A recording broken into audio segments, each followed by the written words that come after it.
ইমানের তেজে উনি ছিলেন ওই নবী। 40 বছরের আগের জীবনে যেমন পরের জীবনে তেমন। সুবহানাল্লাহ পড়েন। তো বিশ্বনবী 40 বছর বয়সে ওহী পেলেন। ওনার ওহীর সূচনাটা ছিল আর রুইয়া আস-সালেহা, সত্য স্বপ্ন। বুখারীর প্রথম বাবটা হচ্ছে বাব কাইফা কানা বাদউল ওয়াহী ইলা রাসূলিল্লাহ। আল্লাহ রাসূলের কাছে ওহীর সূত্রপাতটা কেমন হয়েছে শুনবেন। সর্বপ্রথম ছিল স্বপ্ন। উনি রাতে সুন্দর সুন্দর স্বপ্ন দেখতেন। আমরা স্বপ্ন দেখি না? কি স্বপ্ন দেখেন? মারামারি, হরতাল, হ্যাঁ, টাকা, আর কি দেখো তোমরা? জিহাদি। তো বিশ্বনবী স্বপ্ন দেখতেন আর রুইয়া আস-সালেহা, সত্য সুন্দর স্বপ্ন। আর রাতের বেলা বিশ্বনবী যাই স্বপ্নে দেখতেন দিবালোকের আলোর ন্যায় সকালে এটা সুস্পষ্ট হয়ে যেত। চিল্লা এখন সুবহানাল্লাহ। কারণ নবীদের স্বপ্নটা ওহী। নবীদের স্বপ্নটা কি? নবীদের স্বপ্ন যদি ওহী না হতো তাহলে একটা স্বপ্নের উপর ভিত্তি করে সাইয়েদনা ইব্রাহিম আলাইহিস সালাম ছেলের গলায় ছুরি চালাতেন না। এটা ওহী ছিল, এটা আল্লাহর পক্ষ থেকে স্পেশাল অর্ডার ছিল। চিল্লায় বলেন ঠিক কি না?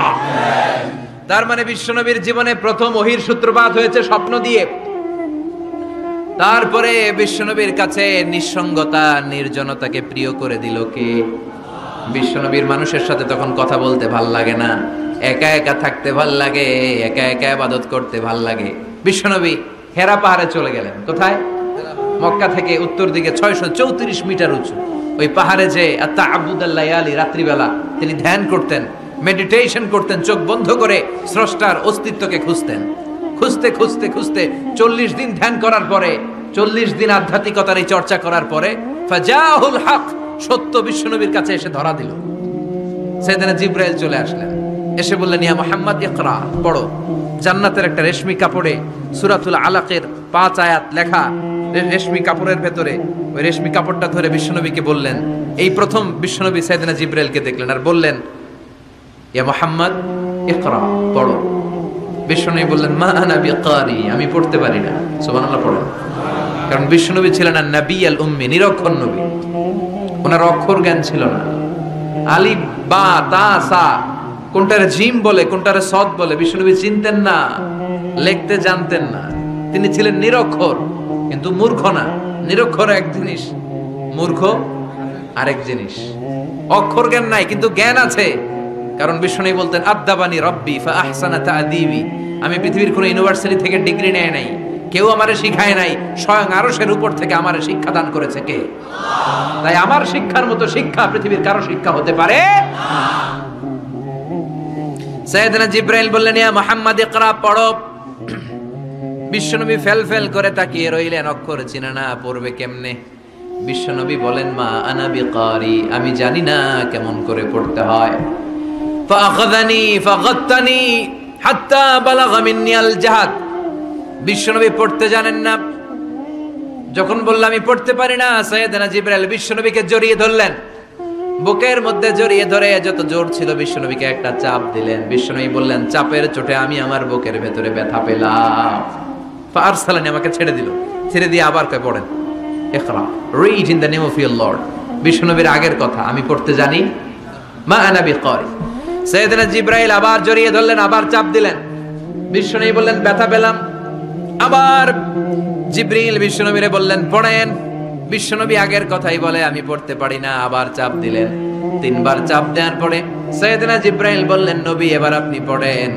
বিশ্বনবী এবার পড়তে আরম্ভ করলেন ইকরা বিসমি রাব্বিকাল্লাযী খালাক খালাকাল ইনসানা মিন আলাক ইকরা ওয়া রাব্বুকাল আকরাম الذي علم بالقلم علم الإنسان ما لم يعلم। পড়েন আল্লাহু আকবার। 3 বার চাপ দেওয়ার পরে বিশ্বনবী পড়তে আরম্ভ করলেন। সাইয়েদনা জিবরাইল এই 5টা আয়াত দিয়ে উধাও হয়ে গেল।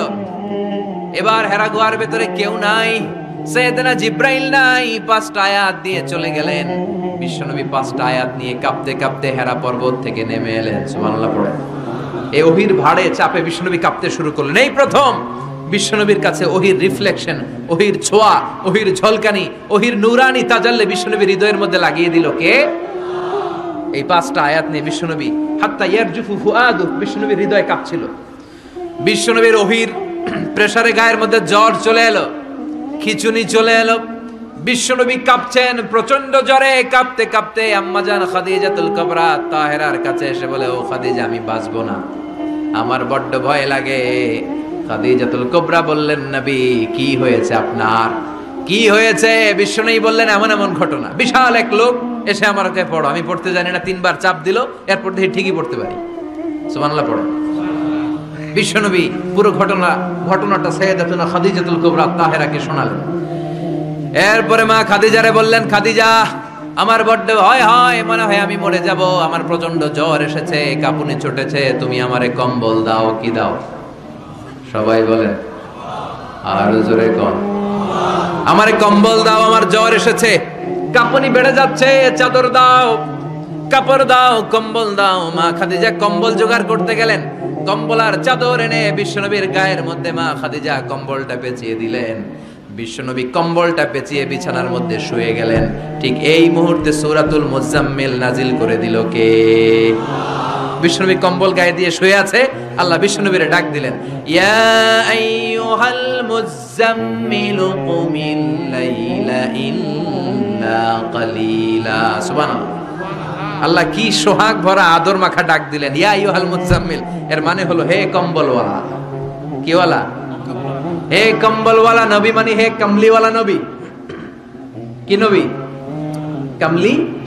হে রাহতে হেলে দুলে নুরানি তনু ওকে আসে হায়, সারা দুনিয়ার হেরে মেরে পর্দা খুলে খুলে চায়, সে যে আমার কমলিওয়ালা কমলিওয়ালা। তার ভাবে বিভোল রাঙা পায়ের তলে, পর্বত জঙ্গল টল মল টলে, খুরমা খেজুর বাদাম জাফরানি ফুল ঝরে ঝরে যায়, সে যে আমার কমলিওয়ালা কমলিওয়ালা। সুবহানাল্লাহ পড়ে। বিশ্বনবীর আল্লাহ ডাক দিলেন, ও কমলিওয়ালা নবী, ও কম্বলওয়ালা নবী, দাঁড়ান। বিশ্বনবী কাঁপছিলেন জ্বরের চোটে, খিচুনির চোটে, কম্বল গায়ে দিয়ে শুয়ে রইলেন। আল্লাহ নাজিল করলেন, ইয়া আইয়ুহাল মুজাম্মিল, ও কম্বলওয়ালা। ইয়া আইয়ুহাল মুজাম্মিল মানে কি? ও কম্বলওয়ালা, ও কম্বলওয়ালা, ও চাদরওয়ালা, কুম, স্ট্যান্ড আপ, স্ট্যান্ড আপ। যে দায়িত্ব দিছি এখন শোয়া যাবে না, দাঁড়ান। ওই যে বিশ্বনবী দাঁড়ালেন, আর বসার সুযোগটা পায় নাই। মরার আগ পর্যন্ত আর বসার সুযোগ পায় নাই, শ্বাস নেওয়ার সুযোগ পায় নাই, পিছনের দিকে তাকানোর সুযোগ পায় নাই। চিল্লায় বলেন ঠিক কিনা? অনেক শয়তানি হাতছানি এসেছে, দফায় দফায় নবীর সাথে বৈঠক হয়েছে। বিশ্বনবীকে মক্কার কাফিরেরা 3 দফা দিল। বলল, আব্দুল্লাহর বেটা মুহাম্মদ, নারী চাও নারী দেব, সম্পদ চাও সম্পদ দেব, রাষ্ট্র ক্ষমতা চাও রাষ্ট্র ক্ষমতা দেব, শুধু কালিমার দাওয়াতটা বন্ধ করে দাও। নাউজুবিল্লাহ পড়বেন না? বিশ্বনবী বললেন, তোমাদের 3 দফা, কাফিরদের কয় দফা? জোরে বলেন। বিশ্বনবী বললেন, আমার মাত্র 1 দফা। কয় দফা? বিশ্বনবী বললেন, সম্পদ না, নারী না, মক্কার ক্ষমতা নয়, লা ওয়াদাউ শামসা ফি ইয়ামিনি, আকাশের দ্বিপ্রহরের জল জলে সূর্যটা যদি ডান হাতে দাও, ওয়াল কামারা ফি ইয়াসারি, চাঁদটাকে যদি বাঁ হাতে দাও, যেই কালিমার দাওয়াত দিতে ময়দানে আমি নেমেছি, গোটা বিশ্বের কেউ এই দাওয়াত থেকে আমাকে পিছু সরাতে পারবে না, কেউ পিছনে নিতে পারবে না। সম্পদ, নারী আর ক্ষমতার লোভ তো খুব তুচ্ছ বিষয়। ওই সূর্যটা যদি ডান হাতে দাও, চাঁদটা যদি বাঁ হাতে দাও, এই কালিমার দাওয়াত থেকে আমি পিছু হটবো না। চিল্লায় বলেন ঠিক কিনা? বিশ্বনবীর আল্লাহ প্রস্তুতি নিতে বললেন, বললেন, ইয়া আইয়ুহাল মুজাম্মিল, ও কম্বলওয়ালা নবী। কি ওয়ালা নবী? তাফসীর বুঝতে পারতেছেন তো? শীতের চোটে খিচুনি, কম্বল গায়ে দিয়ে শুয়েছে, তখন আল্লাহ এটা নাজিল করলেন। তাহলে প্রথমে আমরা জানলাম সেন্ট্রাল থিম অফ দিস সূরা, এই সূরার কেন্দ্রীয় আলোচ্য বিষয়। এরপরে আমরা জানলাম কোন প্রেক্ষাপটে, কোন সিচুয়েশনে, কোন পরিস্থিতিতে এই সূরাটা নাজিল হয়েছে। বুঝতে পেরেছেন? বিশ্বনবীর যখন এই পরিস্থিতি, তখন আল্লাহ বিশ্বনবীর আবার গাইডলাইন দিলেন, ইয়া আইয়ুহাল মুজাম্মিল, হে কম্বলওয়ালা নবী, কুমিল লাইলা ইল্লা কালিলা, দাঁড়ান, রাত্রিবেলা দাঁড়িয়ে তাহাজ্জুদ গুজার হন। সুবহানাল্লাহ পড়ে। এই সূরার ভেতরে রব্বুল আলামিন বিশ্বনবীকে প্রস্তুত করে তুলবার জন্য বিশ্বনবীকে নবুয়তের দায়িত্ব পালন করানোর জন্য, মিশনে নামানোর জন্য বিশ্বনবীকে সর্বমোট 60টা বিষয়ে প্রশিক্ষণ নিতে বলেছেন। জোরে কোন কয়টা? সবাই কোন চিল্লায় বলেন কয়টা? প্রস্তুতি নেওয়ার জন্য 7টা বিষয়ে বিশ্বনবীকে ট্রেন আপ করেছেন, প্রশিক্ষণ নিতে বলেছেন। আমরা একটা একটা করে 7টাই আজকে শুনবো। শুনবেন না? কষ্ট হচ্ছে? আরো 2 মিনিট শুনবেন? হ্যাঁ, তাকবীর দেওয়া যাবে আওয়াজ করে?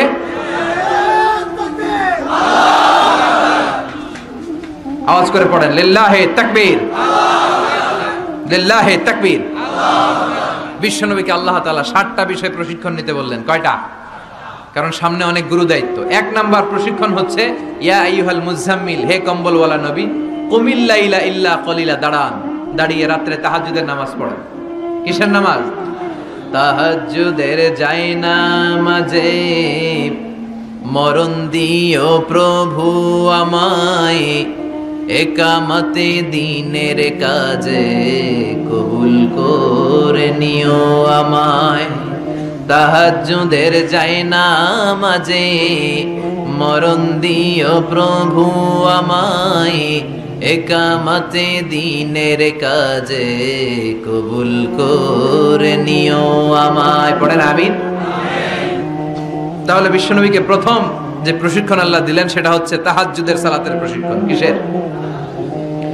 রব্বুল আলামিন বললেন, ইয়া আইয়ুহাল মুজাম্মিল কুমিল লাইলা ইল্লা কলিলা, ও নবী রাত্রি বেলায় দাঁড়ান, পুরো রাত ব্যাপী তাহাজ্জুদ পড়েন। নিসফাহু, রাতের অর্ধেক সময় তাহাজ্জুদ পড়েন। আও ইনকুস মিনহু কলিলা, অথবা তার চেয়েও কিছু কম পড়েন। আও জিদা আলাইহি, অথবা তার চাইতেও বেশি পড়েন। ও নবী রাত্রিবেলা দাঁড়িয়ে তাহাজ্জুদের সালাত পড়েন। কিসের সালাত? তাহলে বিশ্বনবীকে মিশনে সফল হওয়ার জন্য সর্বপ্রথম যে ডিরেকশন আল্লাহ দিলেন সেটা হচ্ছে তাহাজ্জুদের ডিরেকশন। কিসের? তাহাজ্জুদ পড়েননি আপনারা? পড়েন? হ্যাঁ হুজুর, ফজর নামাজই তো পড়ি না। কি পড়ি না? তাহাজ্জুদ তো তাদের যারা ফজর পড়ে, যারা ফজরই পড়েন ওরা আবার কি তাহাজ্জুদ? কথা বলেন। এই তাহাজ্জুদের সালাত আদায় করলে সম্মান বাড়িয়ে দেয় কে? ঘুমের আরবিতে কিছু নাম আছে। ঘুমের একটা নাম হচ্ছে আন-নুআস। নুআস মানে ড্রোজিনেস। বাসে বসে আছেন, বাসে ঝুলে আপনিও ঝুলতেছেন, এরকম হয় না? ঝিমুনি, এটার বলে নুআস। আরেকটা হচ্ছে সামান্য হালকা লাইট স্লিপ, সামান্য ঘুম, এটার বলে পাওয়ার ন্যাপ। হালকা হালকা ঘুম, ঘুমও আসছে, আবার কে যেন কথা বলে ওইটাও শোনা যায়, এরকম ঘুম আসছে না? নাই, এটার বলে সিনা। আরবিতে এটার কি কয়? সিনা। আরেকটা হচ্ছে ভালো ঘুম, এটার বলে নাউম। এটার কি বলে? তাহলে পাইলাম নুআস, সিনা, নাউম। আরেকটা হচ্ছে জন্মের ঘুম। কিরকম ঘুম? এমন ঘুম যেই ঘুমে ডাকলেও মানুষ ওঠে না, যেটা শেষ রাতে আমাদের যে ঘুমটা হয়, রাত 3টা-4টার দিকে কম্বল টেনে টেনে আরেকটু ঘুমাইতে মনে চায়, এরকম একটা ঘুম আছে না? নাই। এই ঘুমটাকে আরবিতে বলে হুজুদ। কি বলে? সবাই বলেন। এই হুজুদের ঘুমকে স্যাক্রিফাইস করে ওই টাইমে যে সালাতটা পড়া হয়, ওই সালাতকে আরবিতে বলে সলাতুল হুজুদ বা সলাতুত তাহাজ্জুদ। সুবহানাল্লাহ পড়বেন না? এজন্য রাব্বুল আলামিন বলেন, ওয়া মিনাল লাইলি ফাতাহাজ্জাদ বিহি নাফিলাতাল লাকা আসা আন ইয়াবআসাকা রাব্বুকা মাকামাম মাহমুদা। ও নবী রাত্রিবেলা দাঁড়িয়ে আপনি তাহাজ্জুদের নামাজ পড়েন, আশা করা যায় বিশাল সম্মানিত মহিমান্বিত জায়গায় আল্লাহ আপনারে বসায় দিবে গো নবী। ঠিক কি না? তাহাজ্জুদের সালাত পড়লে মর্যাদা বাড়ায় দেয় কে? মুমিনের বৈশিষ্ট্য, তারা রাত্রিবেলা তাহাজ্জুদের সালাত পড়ে। ইমানদারদের বৈশিষ্ট্য, তারা হলো ফুরসানান নাহার রুহবানাল লাইল। রাত্রিবেলা তাহাজ্জুদের জায়নামাজে কান্নার ঝড় তোলে, দিনের বেলায় ঘোড়া হাঁকিয়ে জিহাদের ময়দানে জিহাদ করে। ঠিক কি না? দিনের বেলায় চলবে কি? জিহাদ। জিহাদের কথা বলাতে ভয় পাইছেন? হ্যাঁ, অনেকে এখন জিহাদের সাথে জঙ্গিবাদরে লাগায়, এরকম ডাকাইত আছে না? নাই। জিহাদের সাথে সন্ত্রাসবাদকে মিলাতে চায়, চিল্লায় কোন ঠিক কি না? জঙ্গিবাদ আর সন্ত্রাস এক জিনিস, জিহাদ আরেক জিনিস। জিহাদরে ফরজ করছে কে? আর জঙ্গিবাদকে হারাম করেছে কে? জঙ্গিবাদকে দমন করার জন্য আল্লাহ তাআলা জিহাদের মতো বিধানকে ফরজ করেছেন। চিল্লায় বলেন ঠিক কিনা? যারা হকের পক্ষে, যারা কল্যাণের পক্ষে, যারা মানবতার পক্ষে, এরা হচ্ছে মুজাহিদ। আর যারা হক সহ্য করে না, মানবতাকে সহ্য করে না, শান্তির কথাকে সহ্য করে না, এরা হলো এক একটা জঙ্গি। চিল্লায় এখন ঠিক কিনা? আবু জাহেল ছিল জঙ্গি আর বিশ্বনবী ছিলেন মুজাহিদ। ফেরাউন ছিল জঙ্গি, মুসা আলাইহিস সালাম ছিলেন মুজাহিদ। নমরুদ ছিল জঙ্গি, সাইয়েদনা ইব্রাহিম ছিলেন মুজাহিদ। বাংলার জমিনেও যারা হকের কথা বলে তারা হচ্ছে মুজাহিদ। আর যাদের হক সহ্য হয় না, ইসলাম সহ্য হয় না, কোরআন সহ্য হয় না, এরা এক একটা সন্ত্রাস আর জঙ্গি। চিল্লায় এখন ঠিক কিনা? এরা জঙ্গি। আমরা যারা সত্যের পক্ষে কথা বলি আমরা জঙ্গি না, আমরা মুজাহিদ। আমরা কি মুজাহিদ? এজন্য মুমিনদের বৈশিষ্ট্য হলো রুহবানাল লাইল ফুরসানান নাহার। মুমিন বান্দারা দিনের বেলায় জিহাদের ময়দানে ব্যস্ত থাকে, রাতের বেলায় তাহাজ্জুদের যায় নামাজে চোখের পানি দিয়ে যায় নামাজ ভিজায়। রাতের আধারে যারা সেজদাতে রয়, দু চোখের শ্রুতে নদী যেন বয়। রাতের আধারে যারা সেজদাতে রয়, দু চোখের শ্রুতে নদী যেন বয়। ছলনার হাতছানি যতই আসুক পেছনে ফিরেও সে তাকায় না। যাদের হৃদয়ে আছে আল্লাহর ভয়, তারা কবু পথ ভুলে যায় না। আল্লাহর প্রেম ছাড়া এই দুনিয়ায় কারো কাছে কোনো কিছু চায় না। চিল্লায় বলেন ঠিক কিনা? এজন্য বিশ্বনবীর প্রথম প্রশিক্ষণ নিতে বললেন আল্লাহ, কুমিল লাইলা ইল্লা কালিলা। ও নবী, বিশাল মিশন নিয়ে দুনিয়ার বুকে আপনি এসেছেন গো নবী। প্রথম প্রশিক্ষণ যেটা নিবেন, রাত্রি বেলায় দাঁড়িয়ে দাঁড়িয়ে তাহাজ্জুদের প্রশিক্ষণ। বিশ্বনবীর আদেশ করলেন কে? কিসের আদেশ? সবাই কোন আরো জোরে। ওই মুহূর্তটা তাহাজ্জুদের সময়টা এমন সময়, ইয়ানজিলু রাব্বুনা ইলা সামাইদ দুনিয়া, রব্বুল আলামিন আরশের উপর থেকে দুনিয়ার আকাশে নেমে আসে। নেমে আসে মানে বিশেষ একটা মনোযোগ দেয়, আর দুনিয়াবাসীরা ডেকে ডেকে বলে, গোলাম আলা মিন মুস্তাগফিরিনা গফির আলা। কার ক্ষমা লাগবে ক্ষমা চাও, সব গুনাহ আমি ক্ষমা করে দেব। আলা মিন মুস্তারজিকিন আরজুকালা, কার কি লাগবে আমার কাছে চাও, সব আমি দিয়ে দেব। আল্লাহু আকবার। আলা মিন মুস্তাকসিন আকসুলা, যার জামা দরকার জামা চাও জামা দেব, ক্ষমতা দরকার ক্ষমতা চাও ক্ষমতা দেব, নেককার স্ত্রী দরকার নেককার সন্তান দরকার সন্তান চাও সন্তান দেব। সব দেয়ার মালিক কে? কেউ যেটা পারে না পারে কে? কেউ যেটা দেয় না দেয় কে? কেউ যেটা বোঝে না বোঝে কে? আল্লাহ শেষ রাতে আম করে ডাকে, দেওয়ার জন্য ডাকে, কিন্তু চাওয়ার সময় আমাদের নেই। উনি দেওয়ার জন্য প্রস্তুত, কিন্তু এটা তো নেওয়ার লোক লাগবে। কথা কন। নবী তাহাজ্জুদের সময় দাঁড়িয়ে যেতেন ছোট্ট একটা ঘরে, চাটাইয়ের উপরে বিশ্বনবী মা এসে শুতেন, গাদাগাদি করে জায়গা নাই। মাঝরাতে বিশ্বনবী তাহাজ্জুদের জন্য দাঁড়াতেন, আল্লাহু আকবার বলে দাঁড়িয়ে যেতেন, নামাজ শুরু করে দিতেন। বিশাল বড় সূরা পড়তেন, কেরাত পড়তেন, রুকু করতেন, কিন্তু সিজদার জায়গায় সিজদা দেওয়ার জায়গা নাই। সিজদার জায়গায় মা এসে পা বিছিয়ে শুয়ে আছে। বুখারীর বর্ণনা, বিশ্বনবী সিজদায় যে হাত দিয়ে মা এসার পায়ের মধ্যে চিমটি কাটতেন। মা এসা বুঝতে পারতেন বিশ্বনবী এখন সিজদায় যাবে। সুবহানাল্লাহ পড়েন। মা এসা বুঝতে পেরে পা দুইটা সরিয়ে নিতেন, বিশ্বনবী সিজদা দিতেন। সিজদা দিয়ে বিশ্বনবী যখন আবার দাঁড়িয়ে যেতেন, মা আয়েশা পা বিছিয়ে আবার শুয়ে পড়তেন। কি ইবাদত ছিল বিশ্বনবীর! হাত্তা তাতাওয়াররামু খাদামা। মা আয়েশা বলতেন বিশ্বনবী দাঁড়িয়ে থাকতে থাকতে এত সময় ধরে তাহাজ্জুদের সালাত পড়তেন, ওনার পা গুলো ফুলে এরকম টিউমারের মতো মোটা হয়ে যেত। সুবহানাল্লাহ পড়বেন না? দাঁড়িয়ে থাকতে থাকতে বিশ্বনবীর পা গুলো টিউমারের মতো মোটা হয়ে যেত। প্রথম রাকাতে বাকারা আলে ইমরান পড়ে ফেলতেন। সুবহানাল্লাহ পড়েন। বিশ্বনবীর পা যেন ফেটে যাবে, এভাবে হাত বেঁধে দাঁড়িয়ে থাকতে থাকতে বিশ্বনবীর হাতগুলো বাঁকা হয়ে যেত, ব্যথা হয়ে যেত। বিশ্বনবী তখন হাত দুইটা ছেড়ে দিতেন। আবার যখন এনার্জি ফিরে পেতেন, যখন বিশ্বনবীর ভালো লাগতো আবার হাত বাঁধতেন। পড়েন সুবহানাল্লাহ। তার মানে হাত ছেড়ে দিও নামাজ পড়া যায়, হাত ছেড়ে দিও। মালিকি মাযহাবের কিছু স্কলাররা ওনারা মত নিয়েছে, ওনাদের অনুসারীরা এরসাল করে। আমাদের দেশে কেউ বাদে এইভাবে, কেউ এইভাবে, কেউ এইভাবে। মালিকিরা বাদেই না, কে বাদবি না, কি করবি কর, আছে না নাই? আপনি যদি হজ করতে যান মক্কা মদিনায় এই আমলগুলো দেখতে পারবেন।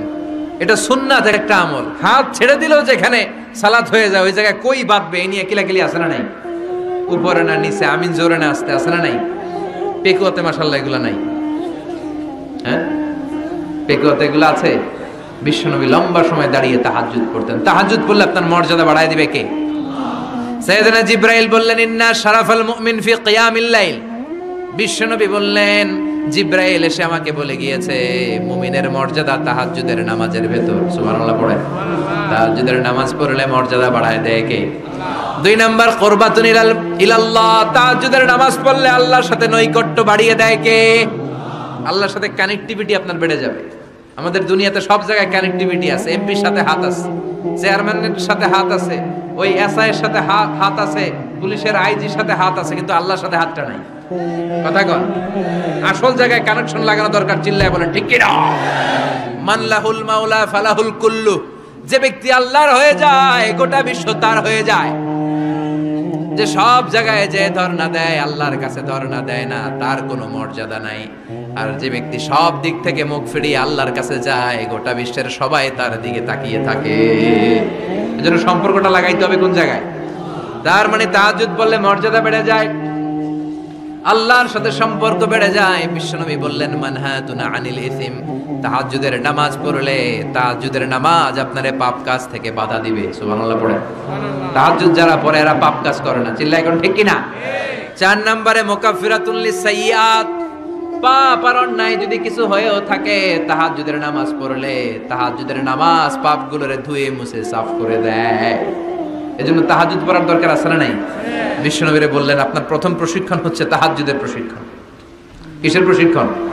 এজন্য আল্লাহ বললেন ইয়া আইয়ুহাল মুযাম্মিলু কুমিল লাইলা ইল্লা কলিলা নিসফাহু আও ইনকুস মিনহু কলিলা আও জিদ আলাইহি ওয়া রাত্তিলিল কুরআনা তারতিলা। সুবহানাল্লাহ পড়ো। 1 নাম্বার প্রশিক্ষণ চলে গেল। 1 নাম্বার প্রশিক্ষণ কি ছিল? তাহাজ্জুদ। আওয়াজ করে বলেন না কি ছিল? 2 নাম্বার প্রশিক্ষণ ওয়ারাত্তিলিল কুরআনা তারতিলা। ও নবী মন গড়া কোরআন তেলাওয়াত করবেন না, যেমন মন চায় তেমন কোরআন পড়া যায় না। ওয়ারাত্তিলিল কুরআনা তারতিলা। তারতিলের সাথে তাজবিদের সাথে মাখারিজুল হুরুফ মেইনটেইন করে আপনি তারতিলের সাথে তেলাওয়াত করেন। যারা তারতিলের সাথে তেলাওয়াত করেন কিয়ামতের দিন আল্লাহ বলবে ইকরা ওয়ারতাকি ওয়ারাত্তিল কামা কুনতা তুরাত্তিলু ফিদ দুনিয়া। দুনিয়াতে যেমনে পড়েছো পড়ো, যত আয়াত পড়বা জান্নাতের বিল্ডিং তত লম্বা হয়ে যাবে। আল্লাহু আকবার। সাইয়েদনা আনাস রাদিয়াল্লাহু তাআলা আনহু ছিলেন বিশ্বনবীর খাদেম। সাইয়েদনা আনাসকে জিজ্ঞেস করা হলো কাইফা কানা কিরাআতু রাসূলিল্লাহ। ও আনাস, বিশ্বনবীর কোরআন তেলাওয়াত কেমন ছিল? সাইয়েদনা আনাস বললেন কানাত কিরাআতুহু মাদ্দান। বিশ্বনবী টেনে টেনে কোরআন তেলাওয়াত করতেন। সুবহানাল্লাহ পড়েন। সুবহানাল্লাহ। কিভাবে পড়তেন? টেনে টেনে টেনে টেনে কোরআন তেলাওয়াত করতেন। আবার বিশ্বনবীর স্ত্রী আমাদের আম্মা জান উম্মে সালামাকে জিজ্ঞেস করা হলো কাইফা কানা কিরাআতু রাসূলিল্লাহ। ও আম্মা জান, বিশ্বনবীর কোরআনের তেলাওয়াত কেমন ছিল? তিনি বললেন কানা ইউকাত্তিউ কিরাআতাহু আয়াতান আয়া। বিশ্বনবী আয়াত আয়াত করে তেলাওয়াত করতেন। একটা আয়াত টেনে টেনে পড়তেন, শেষ করতেন, আরেকটা আয়াত ধরতেন, আবার শেষ করতেন। সুবহানাল্লাহ। কি তেলাওয়াত ছিল বিশ্বনবীর! বিশ্বনবীর কণ্ঠের তেলাওয়াত শুনে অনেক কাফের কালিমা পড়ে মুসলমান হয়েছে। সুবহানাল্লাহ আসতে বলেন। বিশ্বনবীর কণ্ঠের তেলাওয়াত শোনার জন্য শুধু মুমিনরাই পাগল ছিল না। আবু জাহেল, উতবা, শাইবা, ওয়ালিদ ইবনে মুগিরা এগুলোও পাগল ছিল। দিনের বেলা আবু জাহেল, উতবা, শাইবা বিশ্বনবীর বিরোধিতা করত, আর রাত্রে বেলা লুকিয়ে লুকিয়ে বিশ্বনবীর কণ্ঠের তেলাওয়াত শোনার জন্য যেত। সুবহানাল্লাহ পড়বেন না? দিনের বেলা ভাষণ দিতে খবরদার কেউ মুহাম্মাদের কণ্ঠের তেলাওয়াত শুনতে যেতে পারবি, কিন্তু রাত্রে বেলা লুকায় লুকায় নিজেই যেত। না জানি কত সুন্দর কণ্ঠ ছিল আমার নবীর, না জানি কি সুরের ঝংকার আর রহুরি খেলতো যখন নবী তেলাওয়াত করত। সুবহানাল্লাহ পড়বেন না? এজন্য আল্লাহ বললেন ওয়ারাত্তিলিল কুরআনা তারতিলা। ও নবী ধীর স্থির ভাবে পড়েন। আবার বিশ্বনবী বলছেন যায়িনুল কুরআনা বিআসওয়াতিকুম। তোমাদের কণ্ঠে যত সুন্দর সুর আছে, লহরি আছে, ঝংকার আছে, সবগুলো দিয়ে কোরআন তেলাওয়াত করবা। আবার বিশ্বনবী বলছেন মান লাম ইয়াতাগান্না বিল কুরআন ফালাইসা মিন্না। যে গুনগুন করে সুর করে কোরআন তেলাওয়াত করে না, ওই লোক কখনো আমি নবীর উম্মত হতে পারে। এজন্য সুর করে কোরআন তেলাওয়াত করবেন। কি করে? অনেকে কয় হুজুর আমার সুর নাই। আপনার সুর নাই তো কি আছে? আপনার যেটা আছে ওইটাই সুর, যেটা আপনার আছে ওইটাই সুর। সুর নাই কে বলছে? টয়লেটের ভিতরে ঢুকলে বোঝা যায় কি সুর আছে। বাথরুম সিঙ্গার আছে না, কাপড় খাসতে বসলে কি সুন্দর গান শুরু করে, আছে না নাই? তখন সুন্দর সুন্দর গান বের হয়।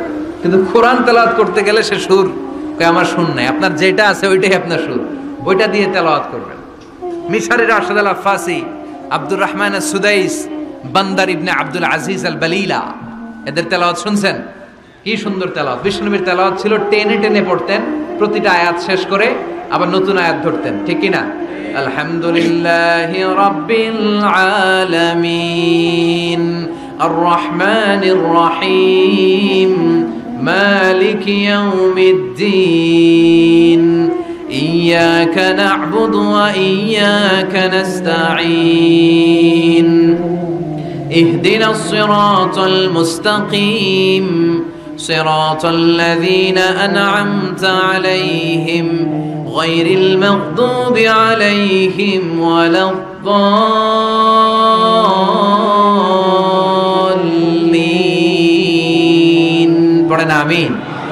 থেমে থেমে এক আয়াত শেষ আরেক আয়াত, ওই আয়াত শেষ তারপর আরেক আয়াত। বিষ্ণু বলে রুব্বা খারিলিল কোরআন ওয়াল কোরআনু ইয়ালআনুহু। কোরআনের অনেক কারি আছে যে কারীদেরকে কোরআন রহমত না দিয়ে লানত দেয়। এরকম আছে না নাই? বিশ্বনবী প্রতি আয়াতের পরে থামতেন, কি সুন্দর টেনে টেনে পড়তেন। আর আমাদের তারাবির নামাজে কি অবস্থা? জাপানের বুলেট ট্রেনও ফেল হাফেজ সাহেবের কাছে, আছে না নাই? হাফেজ সাহেবরা খবরদার, এভাবে কোরআন পড়বেন না। এভাবে কোরআন তেলাওয়াত করলে রহমত না পেয়ে আপনার কপালে লানত জুটবে। চিল্লায় বলেন ঠিক কি না? এজন্য 2 নাম্বার প্রশিক্ষণ রব্বুল আলামিন বিশ্বনবীকে দিলেন আর বললেন ওয়ারাত্তিলিল কুরআনা তারতিলা। ও নবী রাত্রি বেলায় তাহাজ্জুদের নামাজে ধীরস্থির ভাবে কোরআন তেলাওয়াত করেন। এরপর আল্লাহ বললেন ইন্না সানুলকি আলাইকা কওলান সাকিলা। ও নবী অচিরেই ভারী একটা কথা, ভারী একটা বাণী, অনেক ওজনওয়ালা কোরআন আমি আপনার উপরে নাজিল করে দেব। সুবহানাল্লাহ পড়ে। কওলান সাকিলা, it's a very heavy and weightful word. কোরআনের এই কথাগুলোর একটা আলাদা ওজন আছে না নাই? বিশ্বাস হয় না সন্দেহ লাগে? বিশ্বনবীর কাছে যখন কোরআনের আয়াত নাজিল হতো, মা আয়েশা বর্ণনা করেন প্রচন্ড শীতের রাতে, কিসের রাতে কথা শুনতেছেন? প্রচন্ড শীতের রাতে বিশ্বনবী ঘেমে ঘেমে একাকার হয়ে যেতেন। মাঘ মাসের শীত, মা আয়েশা বলে আমরা কম্বল গায়ে দিয়ে শুই, কিন্তু বিশ্বনবীর কাছে যখন কোরআন নাজিল হয় বিশ্বনবী ঘেমে ঘেমে একাকার হয়ে যেতেন। সুবহানাল্লাহ পড়ে। বিশ্বনবী যখন ওটের উপর বসা অবস্থায় কোরআনের আয়াত নাজিল হতো, ওটের বুকটা জমিনে লেগে যেত। বিশ্বনবী ঘোড়ার উপরে বসা অবস্থায় যখন কোরআনের আয়াত নাজিল হতো, ঘোড়ার পাগুলো জমিনের ভিতরে গেড়ে যেত। বিশ্বনবী মাঝে মাঝে অনেক সাহাবাদের রানের মধ্যে মাথা রেখে শুয়ে পড়তেন। ওই অবস্থায় যখন কোরআনের আয়াত নাজিল হতো, সাহাবারা বলতো আমাদের হাড্ডিটা ফেটে টুকরা টুকরা হয়ে যাবে, এরকম মনে হতো। তার মানে কোরআনের আয়াতের একটা ভার আছে না নাই? এজন্য রাব্বুল আলামিন বলেন লাউ আনজালনা হাযাল কুরআনা আলা জাবালিন লারাআইতাহু খাশিআন মুতাসাদ্দিআন মিন খাশিয়াতিল্লাহ। ও নবী, কোরআনকে মানুষের উপর নাজিল না করে যদি পাহাড়ের উপর নাজিল করতাম, আপনি দেখতেন কোরআনের ভারে বড় বড় পাহাড়গুলো ভেঙে চুরে খান খান হয়ে যেত গো নবী। কোরআনকে যদি মাউন্ট এভারেস্টের উপর আল্লাহ নাজিল করত, পাহাড়টা ভেঙে দুমড়ে মুচড়ে চূর্ণ বিচূর্ণ হয়ে যেত। চিল্লা এখন ঠিক কিনা? এজন্য আল্লাহ বললেন এটা অনেক ভারী একটা বাণী, এই বাণী আমি আপনার উপরে নাজিল করব। এরপর আল্লাহ বললেন ইন্না নাশিয়াতাল লাইলি হিয়া আশাদ্দু ওয়াতআন ওয়া মুকিলা। ও নবী, রাত্রিবেলা যদি আপনি তাহাজ্জুদের নামাজ পড়েন, আপনার মনোযোগায়নকে শক্তিশালী করে দিবে কে? আপনার কথা বলার যোগ্যতাকে মজবুত করে দিবে কে? কেন আপনি রাত্রিবেলায় তাহাজ্জুদ গুজার হবেন? কারণ ইন্নালাকা ফিন নাহারি সাবাহান তাবিলা। দিনের বেলায় অনেক ব্যস্ততা আছে না নাই? দিনের বেলায় মানুষগুলো কাজকর্ম নিয়ে ব্যস্ত হয়ে যায়, তখন অনেক গোলমাল। তখন নয়, রাত্রিবেলা তাহাজ্জুদ পড়েন, আপনার মর্যাদা বাড়িয়ে দিবে কে? এরপরে 3 নাম্বার প্রশিক্ষণের কথা আল্লাহ বললেন ওয়াযকুর ইসমা রাব্বিকা ওয়া তাবাজ্জাল ইলাইহি তাবদীলা। প্রথম প্রশিক্ষণ তাহাজ্জুদের প্রশিক্ষণ। কিসের? দ্বিতীয় প্রশিক্ষণ মনোযোগের সাথে ধীরস্থিরভাবে কোরআন তেলাওয়াতের, তারতিলের সাথে কোরআন তেলাওয়াতের প্রশিক্ষণ, ঠিক কিনা? 3 নাম্বার প্রশিক্ষণ ওয়াজকুর ইসমা রাব্বিক, সব সময় রবের জিকির করবেন। জিকির চলবে কার? লা ইলাহা ইল্লাল্লাহু মুহাম্মাদুর রাসূলুল্লাহ সাল্লাল্লাহু। ওয়াজকুর ইসমা রাব্বিক, ও নবী আপনার রবের নাম স্মরণ করেন। সব সময় জিহ্বায় একজনের নাম থাকবে, তিনি কে? আমাদের রব কে? আল্লাহ আমারে রব, দমে দমে তনু মনে তারি অনুভব। পড়েন, আল্লাহ আমারে রব, তোমারে দুনিয়াতে আমি যেদিকে তাকাই, অথই নিয়ামাতে ডুবে আছি সবাই। পাখ পাখালির গানে শুনি তাসবিহ কলো রব, তাসবিহ কলো রব, আল্লাহ আমারে রব। ওয়াজকুর ইসমা রাব্বিক, রবের নামকে স্মরণ করেন নবী। বিপদে পড়লে একজনের নামের জিকির চলবে, চিল্লায় বলেন তিনি কে? তার মানে 3 নাম্বার প্রশিক্ষণ নিতে বললেন, সব সময় একজনকে ডাকবেন, তিনি হলেন রব। এই কথা বলার পরে বিশ্বনবী দুনিয়ার বুকে যত দোয়া করতেন তার বেশিরভাগ দোয়ার শুরুতে রবের নাম আছে না নাই? রব্বানা যালামনা আনফুসানা ওয়া ইল্লাম তাগফির লানা ওয়া তারহামনা লানাকুনান্না মিনাল খাসিরিন। আবার বিশ্বনবী পড়তেন, রব্বানা আতিনা ফিদ দুনিয়া হাসানাতাও ওয়া ফিল আখিরাতি হাসানাতাও ওয়া কিনা আযাবান নার। আবার আমরা যখন রুকুর মধ্যে যাই তখন রবের নাম আছে না নাই? সুবহানা রাব্বিয়াল। আবার যখন সিজদায় যাই তখনও রবের নাম আছে না নাই? সুবহানা রাব্বিয়াল। এজন্য 3 নাম্বার প্রশিক্ষণ ওয়াজকুর ইসমা রাব্বিক, ও নবী রবের নাম স্মরণ করেন। 4 নাম্বার প্রশিক্ষণ ওয়া তাবাত্তাল ইলাইহি তাবতিলা, আপনি যখন সময় পাবেন রবের ইবাদতে মশগুল হয়ে যান। কার ইবাদতে? কার ইবাদতে?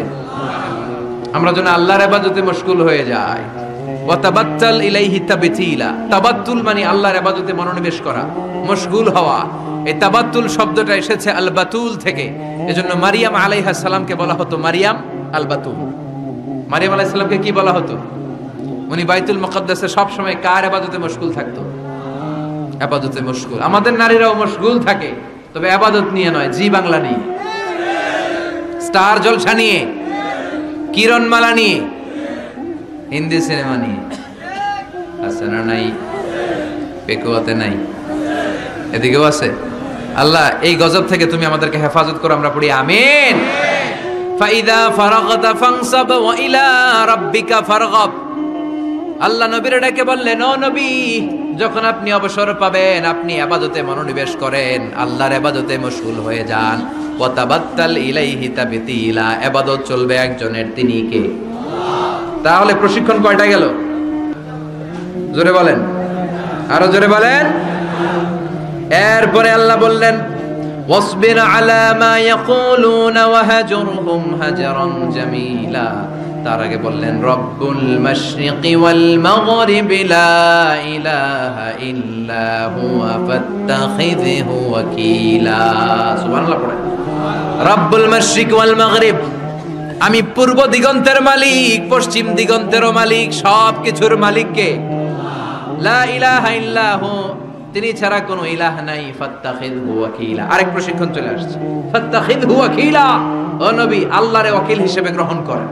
আমাদের ওয়াকিল বা অভিভাবক কিংবা মুমিনদের গার্ডিয়ান শুধু একজন, চিল্লায় বলেন তিনি কে?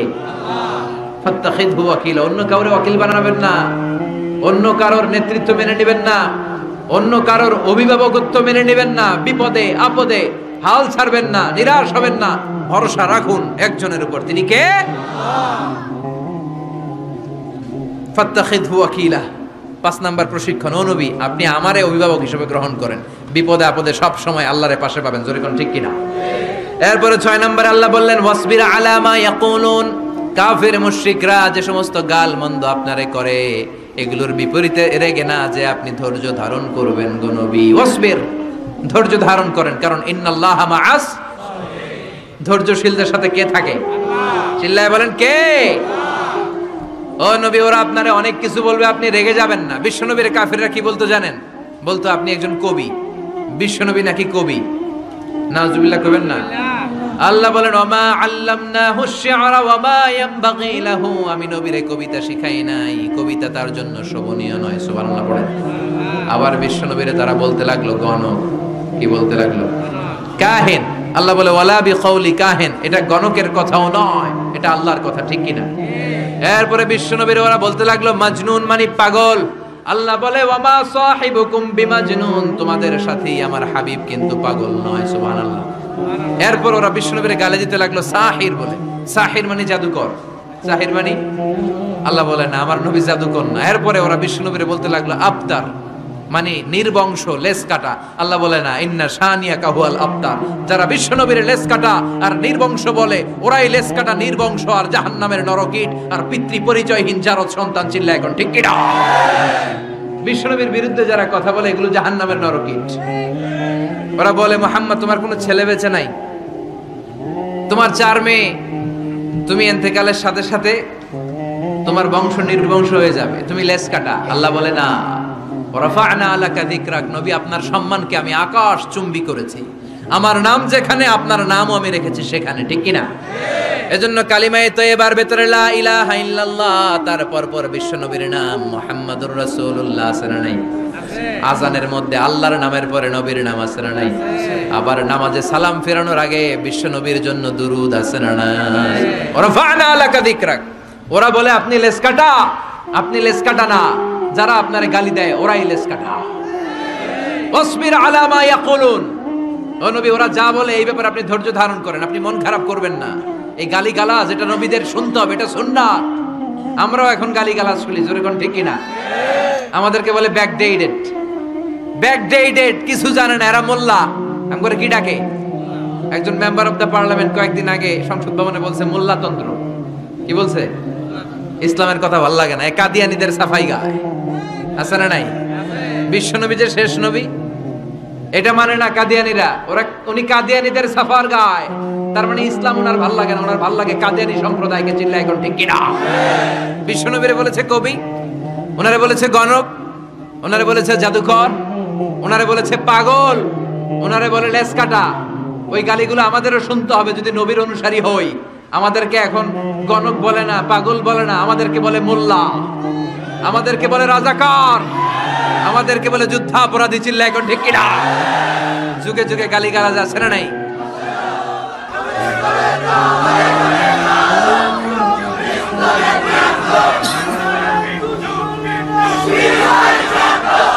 আমাদেরকে যেই ট্যাগই লাগাক না কেন, আল্লাহ বলেন ওয়াসবির, গালি দেখ, মন্দ কথা বলুক, হুমকি ধমকি দেখ, ওয়াসবির, ধৈর্য ধারণ করো, কারণ ইন্নাল্লাহা মাআস, ধৈর্যশীলদের সাথে আল্লাহ রয়েছে। যারা জমিনের উপর জুলুম করে তাদের জন্য আল্লাহ কোনো সাহায্য পাঠায় না। আর জমিনে যারা মাজলুম, যাদের রক্ত জমিনে লাগে, ওই জমিনের ক্ষমতা আল্লাহ মাজলুমদের হাতে তুলে দেয়। চিল্লা এখন ঠিক কিনা? রাত্রি যত গভীর হয় সুবহে সাদিকের সময় কাছে আসতে থাকে, ঠিক কিনা? ইসলামের পক্ষের শক্তির উপর আযাব, অত্যাচার, জুলুম, নির্যাতন যত বাড়তে থাকে ইসলামের বিজয়ের সময় ঘনাতে থাকে। এটা মুমিনের বিশ্বাস, এটা মুমিনের আত্মোপলব্ধি। আল্লাহ বলেন ওয়াসবির আলা মা ইয়াকুলুন, নবী ওরা যা বলে আপনি মন খারাপ করবেন না, আপনি ধৈর্য ধারণ করেন, কারণ ইন্নাল্লাহা মাআস, ধৈর্যশীলদের সাথে থাকে কে? আবার আল্লাহ বললেন ওয়াস্তাঈনু বিস-সাবরি ওয়াস-সালাতি ওয়া ইন্নাহা লাকাবীরাতুন ইল্লা আলাল খাশিঈন। ও নবী, ধৈর্য আর সালাতের মাধ্যমে আপনি আমার কাছে সাহায্য চান। ফাসবির কামা সাবারা উলুল আজমি মিনার রাসূল। ও নবী, আপনার আগে সাইয়েদনা ইব্রাহিম, সাইয়েদনা নূহ, সাইয়েদনা মূসা, ঈসা যেইভাবে ধৈর্য ধারণ করেছে আপনাকেও ধৈর্য ধারণ করতে হবে, ঠিক কি না? এজন্য বিচলিত হওয়া যাবে? ভয় লাগে আপনাদের? হাল ছাড়া যাবে? ইসলামের পক্ষে থাকার দরকার আছে না নাই? ধৈর্য ধারণ করলে সাহায্য আর গায়েবী মদদ পাঠাবে কে? ওয়াসবির আলা মা ইয়াকুলুন, নবী ওরা যা বলে এই ব্যাপারে ধৈর্য ধারণ করেন। এরপর আল্লাহ বললেন ওয়াহজুরহুম হাজরান জামিলা, ওদেরকে আপনি পরিত্যাগ করেন, এড়িয়ে চলেন। মূর্খরা এসে যখন আপনার সাথে গালমন্দ করতে চায়, পায়ে পাড়া দিয়ে ঝগড়া করতে যায়, আপনি সালাম দিয়ে কেটে পড়েন। ওদের এই কথাগুলো, এই গালিগুলো শোনার সময়ও আমাদের নাই। চিল্লায় বলেন ঠিক কিনা? তার মানে সর্বশেষ 6 নম্বরে আল্লাহ তাআলা বিশ্বনবীকে ধৈর্যের প্রশিক্ষণ নিতে বললেন। আর 7 নম্বরে এই সমস্ত কাফির মুশরিক, এই আবাল শ্রেণীর লোকগুলোর কথাবার্তা থেকে নিজেকে এড়িয়ে থাকতে আল্লাহ পরামর্শ দিলেন। চিল্লায় এখন ঠিক কিনা? ওয়া ইযা খাতাবাহুমুল জাহিলুনা ক্বালু, মূর্খরা যখন আল্লাহর প্রিয় বান্দাদের সাথে ঝগড়া করতে আসে, আল্লাহর প্রিয় বান্দারা জানে এদের সাথে ঝগড়া করার টাইম আমাদের নাই, তাই ক্বালু সালামা, মুমিন বান্দারা সালাম দিয়ে ওদের কাছ থেকে কেটে পড়ে। ঠিক কিনা? তাহলে 6 নম্বর আল্লাহ বললেন সবর, ধৈর্যের দরকার আছে না নাই?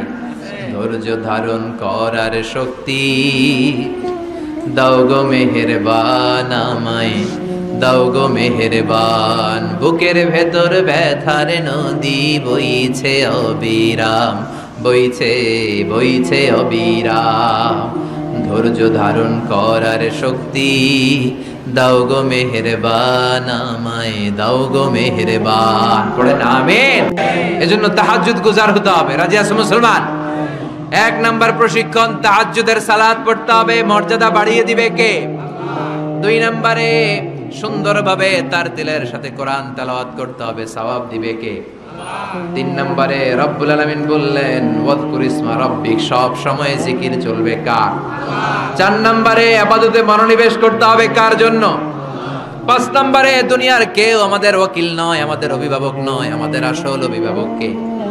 6 নম্বরে ওরা আমাদেরকে যাই বলুক, আমাদের আসল হাতিয়ার হলো ধৈর্য। আসল হাতিয়ার কি? সবর। আর ওরা যদি গালিগালাজ করে, আল্লাহ বললেন ওদেরকে এড়িয়ে চলো। মুমিনরা ধৈর্য ধরবে আর মুনাফিকদেরকে এড়িয়ে চলবে। ঠিক কিনা? এই 7টা প্রশিক্ষণ বিশ্বনবীকে নিতে বলল কে? কারণ বিশ্বনবীর বিশাল দাওয়াতি মিশন আছে। কালেমার বাণী প্রচারের মিশনে নামতে হবে, নবুয়তির দায়িত্ব পালনের মিশনে নামতে হবে। লিয়ুযহিরাহু আলা দ্বীনি কুল্লি, মানব রচিত যত মতবাদ, যত ধর্ম, যত কথা আছে, সব কিছুর কবর রচনা করে কালিমার পতাকা উড়াইয়ে দিতে হবে। চিল্লায় এখন ঠিক কিনা? এই মিশনে নামার আগে বিশ্বনবীকে আল্লাহ প্রস্তুতি নিতে বললেন। আল্লাহ বললেন প্রিপেয়ার ইউরসেলফ। নবী আপনি প্রস্তুতি নেন। দেখবেন সব কাজের আগে প্রস্তুতি লাগে, লাগে না? কথা বলেন। এই যে Lux channel I superstar, Closeup one, তোমাকেই খুঁজছে বাংলাদেশ, বিউটি কন্টেস্ট আছে না নাই? দেখবেন এই প্রোগ্রামগুলোর আগে প্রতিযোগীদেরকে হোটেলে নিয়ে ওরা গ্রুমিং করে। কি করে? 1 মাস 2 মাস গ্রুমিং করার পরে এরপরে গালা রাউন্ড, ফাইনাল রাউন্ডে এরা যায়। ওইটা বড় মিশন। ওই মিশনে যাওয়ার আগে গ্রুমিং এর দরকার আছে না নাই? প্রিপারেশনের দরকার আছে না নাই? তাহলে মুমিন থাকবে সদা প্রস্তুত। চিল্লা এখন ঠিক কিনা? আমরা আখিরাতের জন্য প্রস্তুত, আমরা মরণের জন্য প্রস্তুত, আমরা বিজয়ের জন্য স্যাক্রিফাইস করতে প্রস্তুত। চিল্লা এখন ঠিক কিনা? আমরা যেন সদা জাগ্রত, সদা সজাগ থাকি, প্রস্তুত থাকি। এটাই আল্লাহ বলতে চাইলেন সূরাতুল মুজাম্মিলে। আল্লাহ মুসা ইসলাম সাহাবাদেরকে নিয়ে তাসবিহ পড়ছেন, জিকির করছেন। কোন সাহাবারা লাফাতে লাফাতে খেজুর গাছের আগায়? এরকম পাওয়া যায়? অথবা সাহাবারা আবেগের চোটে লাফাতে লাফাতে আল্লাহ রাসূলের কাঁধের উপর? এরকম হয়েছে কোনোদিন? তাহলে এইরকম সিস্টেমে হুই হাই করে লাফালাফি করে কোন ধরনের জিকির করা যাবে না। জিকির করতে হবে হাতের কড়ায়, গুনে গুনে, ভদ্রভাবে। আব্দুল্লাহ ইবনে আমর ইবনে আস তিনি বর্ণনা করেন, রাআইতু রাসূলুল্লাহ সাল্লাল্লাহু আলাইহি ওয়াসাল্লাম ইয়াকিদু তাসবিহা বিয়ামিনি, আমি আল্লাহ রাসূলকে ডান হাতের গিড়ায় এভাবে আস্তে আস্তে তাসবিহ পড়তে দেখেছি। কোন হাতের গিড়ায়? নাকি বাম হাত? আমরা কোন পন্থী? সব নবীরা কোন পন্থী ছিল? জান্নাতে ঢুকবে কোন পন্থীরা? এজন্য ডানপন্থী হতে রাজি আছেন তো সবাই? ডান হাতের গিড়ায় তাসবিহ পড়বেন। রাজি আছেন? এইভাবে ডান হাতটা উঁচু করেন, এই আঙ্গুলটা এই এখানে ধরেন, ধরে এইভাবে পড়বেন সুবহানাল্লাহ সুবহানাল্লাহ সুবহানাল্লাহ। এই আঙ্গুলের গিরা কিয়ামতের দিন আপনার পক্ষে সাক্ষী দিবে। আমরা যেন বেশি বেশি আল্লাহর জিকির করতে পারি, আল্লাহ তৌফিক দাও। আমিন। আমরা যেন আল্লাহর শুকরিয়া বেশি বেশি করতে পারি, আল্লাহ তৌফিক দাও। আমিন। বিশ্বনবী দোয়া করতেন, আল্লাহুম্মা জাআলনি সাবুরা ওয়া জাআলনি শাকুরা ওয়া জাআলনি ফি আইনি সগীরা ওয়া ফি আ'য়ুনিন নাসি কাবীরা। হে আল্লাহ, আপনি আমারে ধৈর্যশীল বান্দা বানান। আল্লাহ, আপনি আমারে শুকরগুজার বানান। আল্লাহ, আমার চোখে আপনি আমারে ছোট বানান, মানুষের চোখে আপনি আমারে বড় বানান। আমিন পড়েন। আমিন। আমরা শুকরগুজার হতে চাই না, আমরা অভিযোগ করি বেশি, কমপ্লেইন। এটা আল্লাহ আমার দিল না, ওইটা দিল না, এরকম অভিযোগ আছে না নাই? যে অবস্থানে আছে এটাতে খুশি না, এজন্য বিশ্বনবী বলতেন উনজুর ইলা মান হুয়া আসফালা মিনকা, তোমার চেয়ে যে খারাপ অবস্থানে আছে তার দিকে তাকাও, তাহলে তোমার ভালো লাগবে। ওয়ালা তানজুর ইলা মান হুয়া আ'লা মিনকা, তোমার চেয়ে যে ভালো পজিশনে আছে ওর দিকে তাকিও না, যে খারাপ অবস্থানে আছে ওর দিকে তাকাও। তুমি তোমার অবস্থানে থেকে খুশি নও, কিন্তু অনেকে আছে তোমার অবস্থানে পৌঁছার জন্য সে লড়াই করে যাচ্ছে আর সংগ্রাম চালিয়ে যাচ্ছে। তোমার জায়গাটাতে পৌঁছা, যেই জায়গায় বসে তুমি আল্লাহরে গালি দাও তোমার ভাল লাগে না, ওই জায়গাটায় আসা বসা অনেকের কাছে স্বপ্ন, অনেকের কাছে স্বপ্ন। শেখ সাদি রাহিমাহুল্লাহ, ওনার একবার আর্থিক দৈন্যতা যাচ্ছিল। ইরানের বিখ্যাত কবি বালাগাল উলা বিকামালিহি এর রচয়িতা, টাকা নাই পয়সা নাই, পায়ে দেওয়ার মতো জুতা নাই। তো মনে মনে আফসোস, হায় রে আমি এত বড় কবি, আমার পায়ে দেওয়ার মতো জুতা নাই। তো আফসোস করে ঘর থেকে বেরিয়ে দেখে একজন ভিক্ষুক ভিক্ষা করে, তার দুইটা পাই নাই। শেখ সাদির পায়ে জুতা নাই, শেখ সাদির পায়ে কি নাই, আর ভিক্ষুকের কি নাই, পাই নাই। উনি সেজদায় পড়ে গেলেন, আল্লাহরে বললেন, আল্লাহ শুকর আলহামদুলিল্লাহ, অনেক ভালো আছি, অনেক সুখে আছি। এজন্য আপনার চেয়ে যে খারাপ অবস্থানে আছে ওর দিকে একটু তাকান। ঠিক যে মুহূর্তে আমরা এখন কি সুন্দর, শীত না গরম না, ওয়েদারটা খুব চমৎকার না? এই পরিবেশে যে মুহূর্তে আমরা কথা শুনছি, ঠিক এই মুহূর্তে হাসপাতালের বেডে শুয়ে অনেকে মৃত্যুর প্রহর গুনছে। অনেকের ক্যান্সার, যার নেই কোনো অ্যান্সার, তার প্রতিটা সেলের ভিতরে জ্বালা। আমি টাকা চাই, পয়সা চাই, কত কিছু চাই, এটা লাগবে ওইটা লাগবে, এটা চাই ওইটা চাই। হাসপাতালের ওই ক্যান্সারের রোগীটা কিচ্ছু চায় না, ও শুধু বাঁচতে চায়। ও কি চায়? ও শুধু বাঁচতে চায়। এজন্য চাহিদার কোনো শেষ নাই। আল কানাআতু মিনাল ইসলাম, অল্পে তুষ্ট থাকার নাম ইসলাম। অল্প খাবো, অল্প পড়বো, অল্প জমাবো, অল্পের ভেতরে বরকত দিয়েছে কে? আর সবসময় শুকরিয়া করবো কার? রাজি আছেন তো? আমরা যেন আল্লাহর শুকরগুজার বান্দা হতে পারি, আল্লাহ তুমি তৌফিক দাও। আরো জোরে পড়ি আমিন।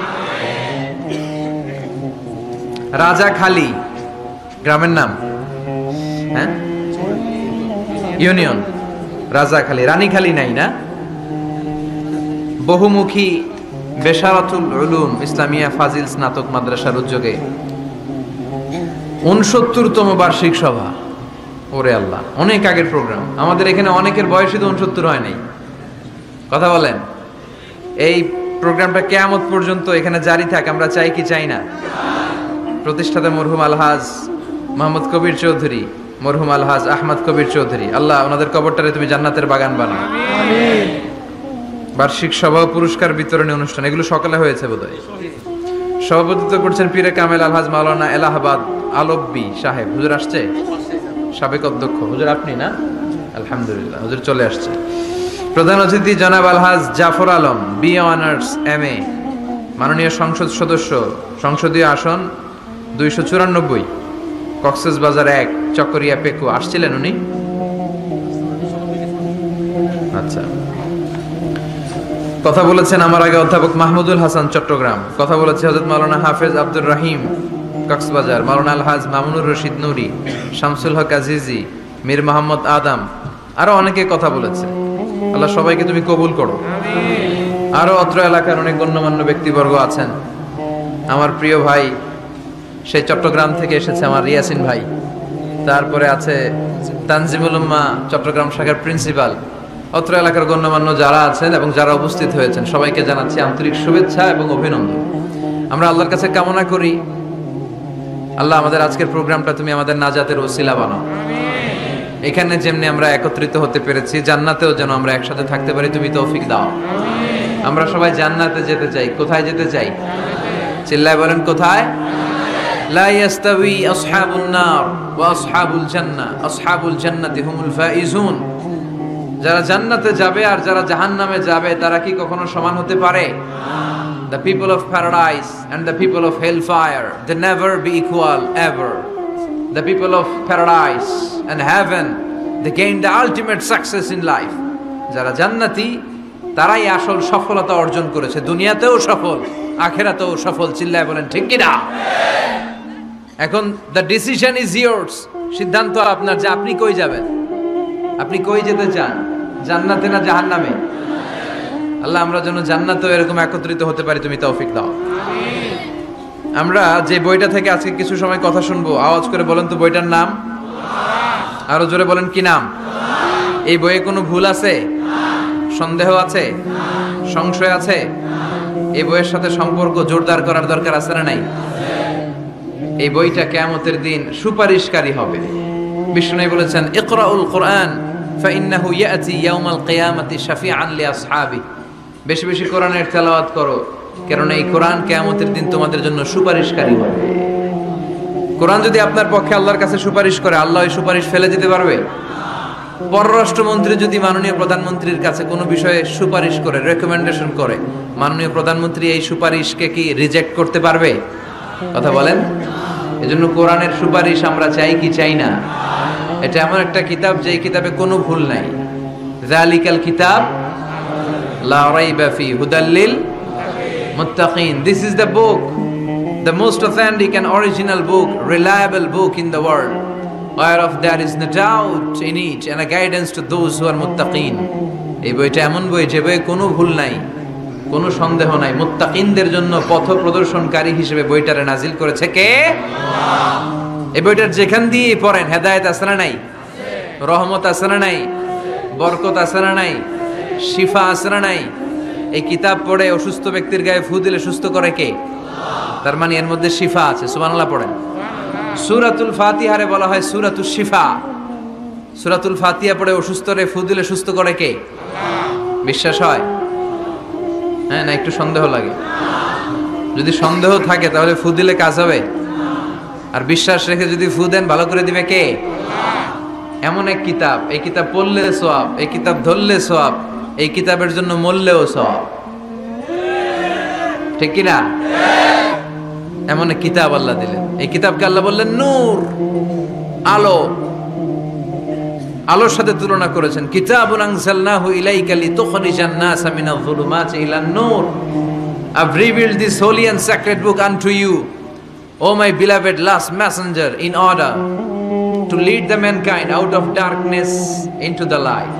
অন্ধকার থেকে আলোর দিকে নেয়ার জন্য এই কিতাবকে পাঠিয়েছে কে?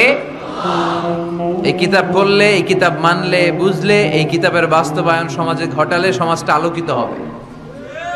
ঠিক কি না? আমরা একটা আলোকিত সমাজ চাই কি চাই না?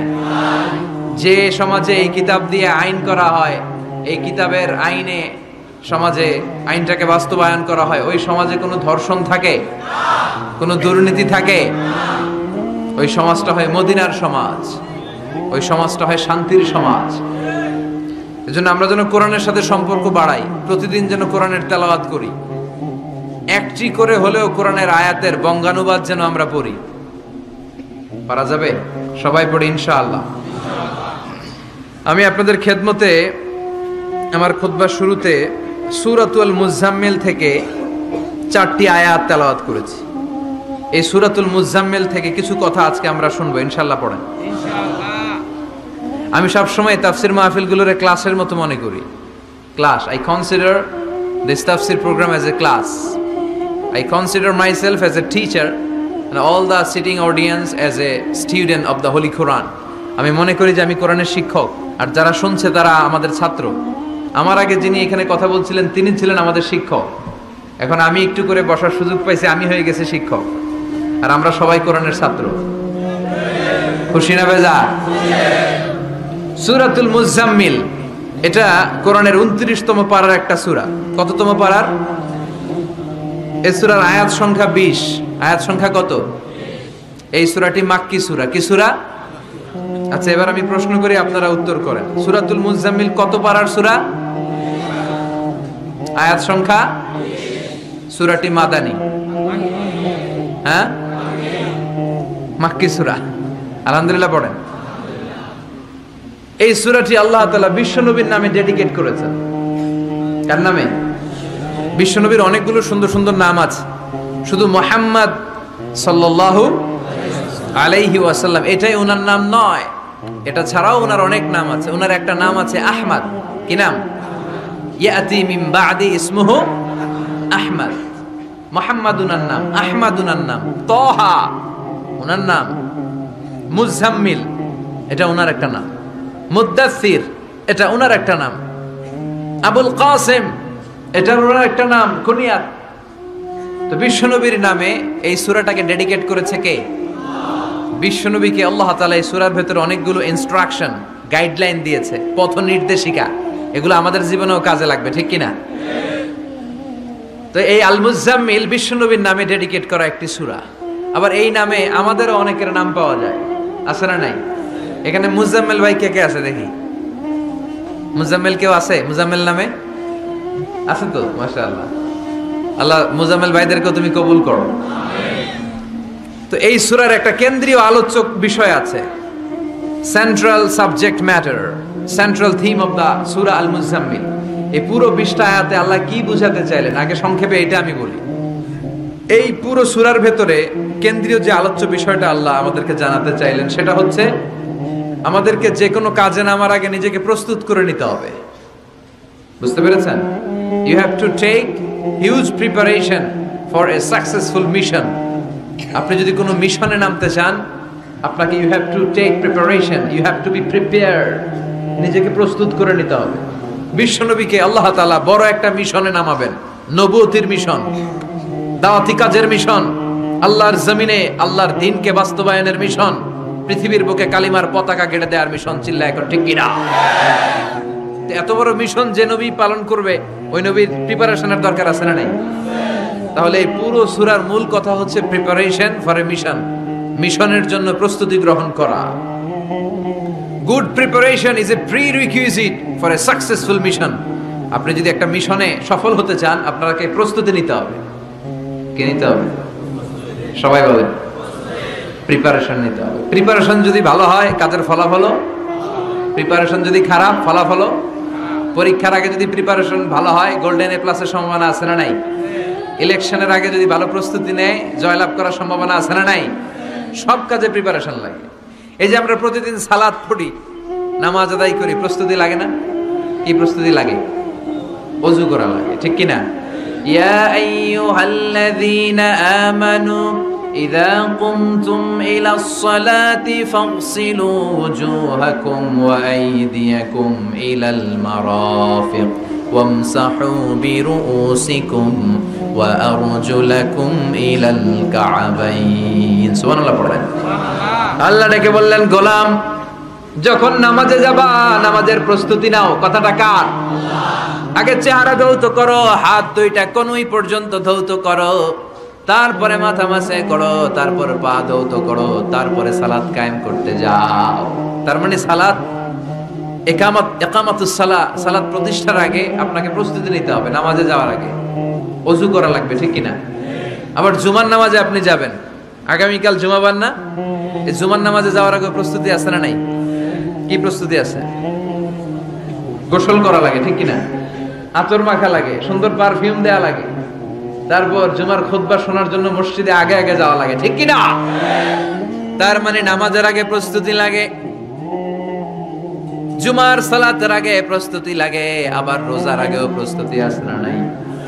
বিশ্বনবী রমাদান আল মুবারক আসার 2 মাস আগ থেকে প্রস্তুতি নিতেন।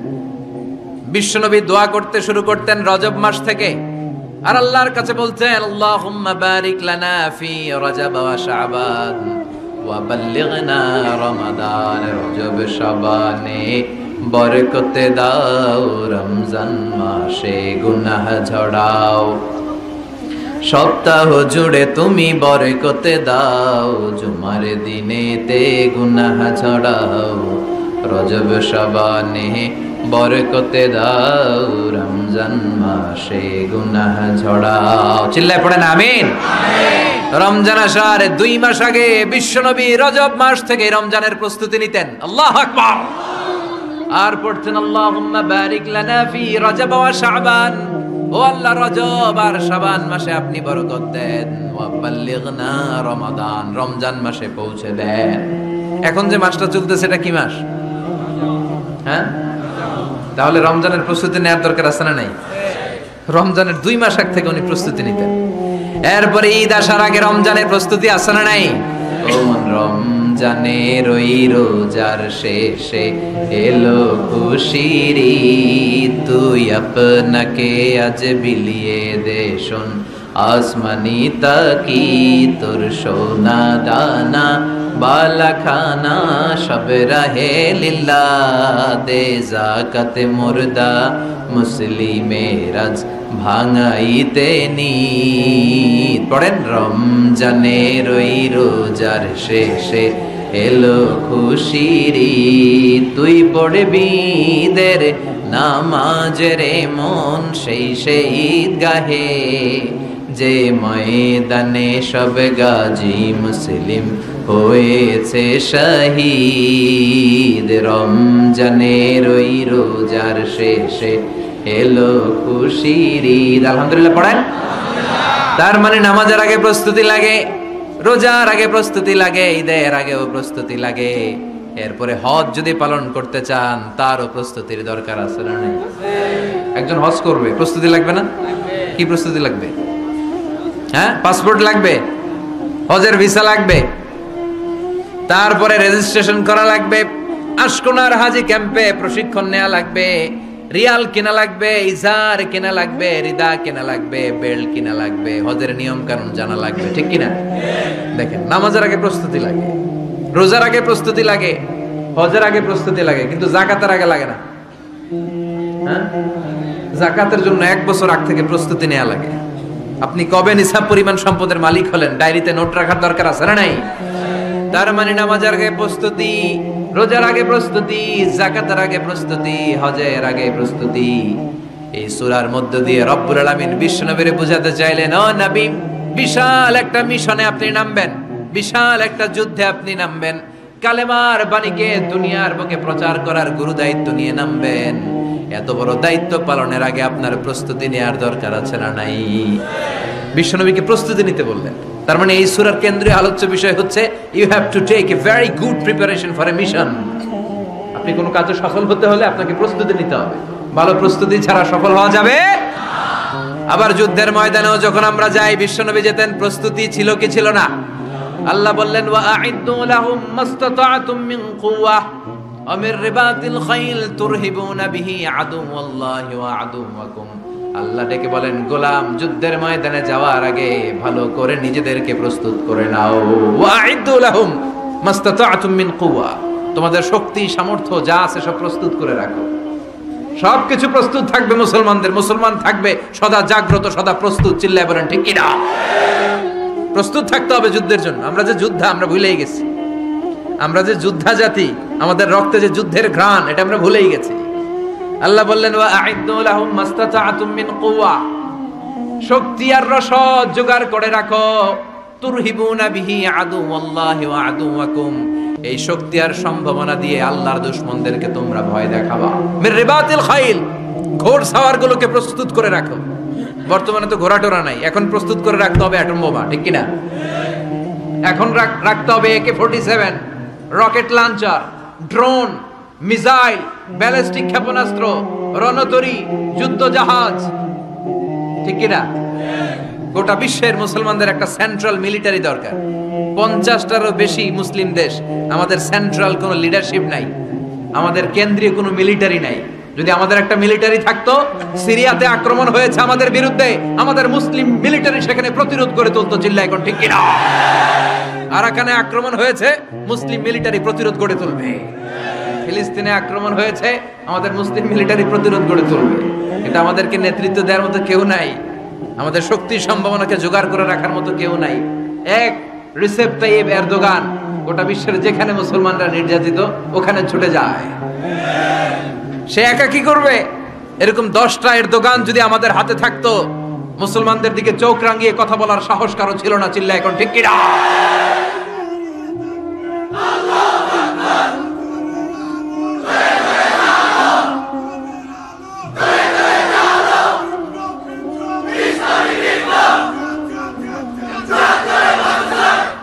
وَأَعِدُّوا لَهُمْ مَا اسْتَطَعْتُم مِّن قُوَّةٍ, ও নবী, শক্তি সম্ভাবনা সবকিছু জোগাড় করে রাখেন। মুসলমান থাকবে সদা প্রস্তুত, সদা সজাগ। মুসলমানদের বসে থাকার সময় নাই, ঠিক কি না? তার মানে এই পুরো সূরাতে, সূরাতুল মুজাম্মিলে আল্লাহ তাআলা যে সেন্ট্রাল মেসেজটা বিশ্বনবীকে দিতে চাইলেন সেটা হচ্ছে, নবী প্রস্তুতি নেন। লড়াইয়ের প্রস্তুতি, যুদ্ধের প্রস্তুতি, মিশনে নামার প্রস্তুতি। সুবহানাল্লাহ পড়ুন। তাহলে সূরাতুল মুজাম্মিলের কেন্দ্রীয় আলোচ্য বিষয় কি? প্রস্তুতি। চিল্লায় বলেন, কেন্দ্রীয় আলোচ্য বিষয় কি? প্রিপারেশন নিতে হবে, প্রস্তুত থাকতে হবে, ঠিক কিনা? কেন্দ্রীয় আলোচ্য বিষয় আমরা জেনে গেলাম। এবার জানবো কোন প্রেক্ষাপটে এই সূরাটা নাজিল হয়েছে। শুনবেন? মনোযোগ আছে না গেছে? কথা বুঝতে পারতেছেন তো? কথা বোঝা যান না বোঝানো যার? বোঝা যার? সূরাতুল মুজাম্মিল এটা শুধু মাক্কি সূরাই নয়, এটা মাক্কি যুগে নাজিল হওয়া শুরুর দিককার সূরা। কোরআনের নাজিলের দিক থেকে সর্বপ্রথম সূরা কোনটা? সূরাতুল আলাক।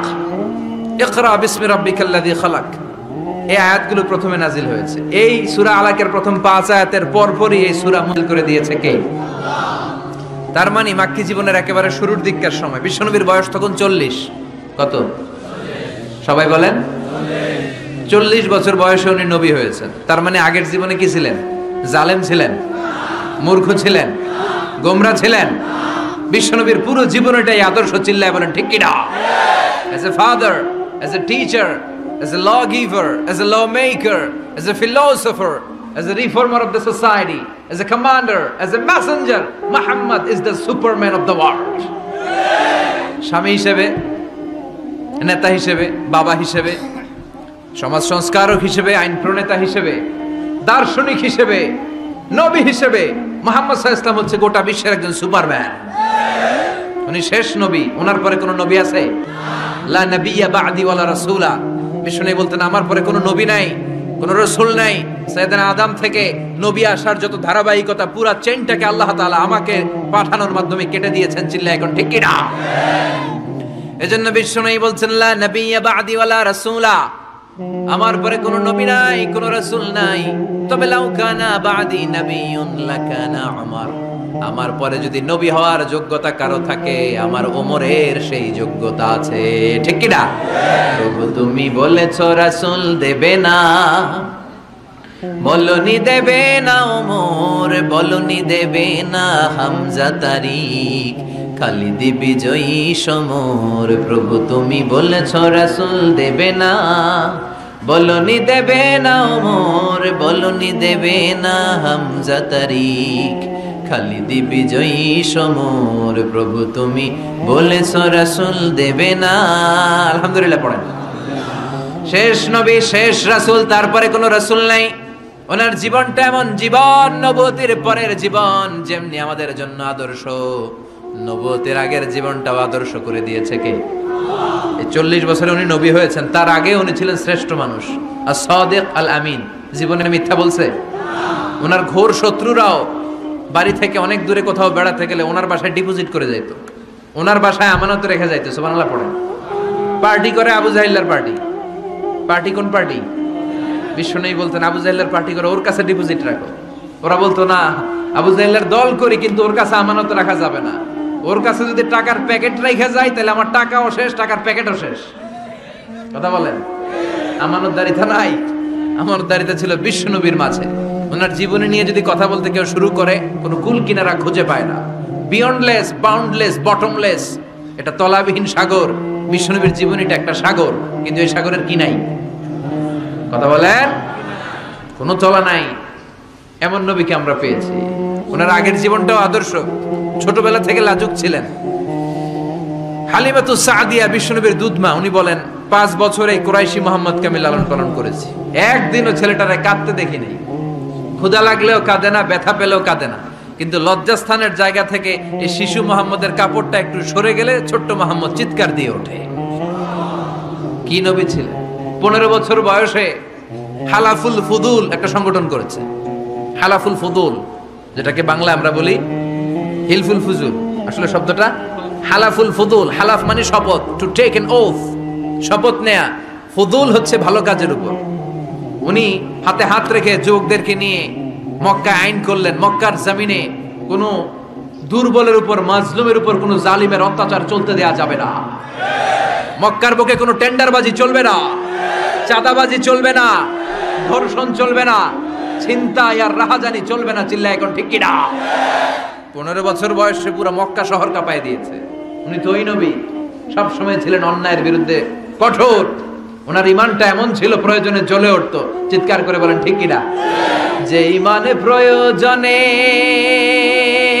জ্বলে ওঠে না, যে ইমান সত্য ন্যায়ের কথা বলে না, যে ইমান প্রয়োজনে জ্বলে ওঠে না, যে ইমান সত্য ন্যায়ের কথা বলে না, যে ইমান বাস্তবে নাই, যে ইমান অন্তরে নাই, মুখে শুধু ফাঁকা বলি, কি করে তারে বলো ইমানে বলি, কি করে তারে বলো ইমানে বলি, কি করে তারে বলো ইমানে বলি। ঠিক কিনা? ওনার ইমানটা ছিল এমন ইমান প্রয়োজনে জ্বলে উঠতো।